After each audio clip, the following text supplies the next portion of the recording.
Nasib apes dialami Iwayan Sumade, warga asal Banjardinas Lebah Desa Purwakerti Abang, Jumat 31 Maret.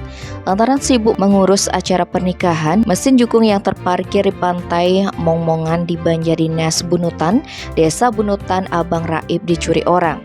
Menurut informasi yang didapat sebelum kejadian, jukung milik Sumade sudah beberapa hari diparkir di tempat tersebut.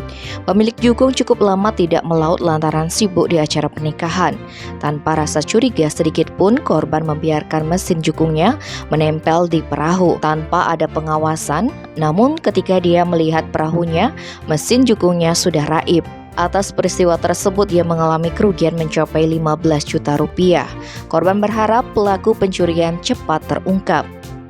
Dikonfirmasi terkait peristiwa tersebut Minggu 2 April, Kanit Reskrim Polsek Abang Ibtu Ide Bagus Manuabe mengaku masih menyelidiki kasus tersebut. Tim Bali Express melaporkan.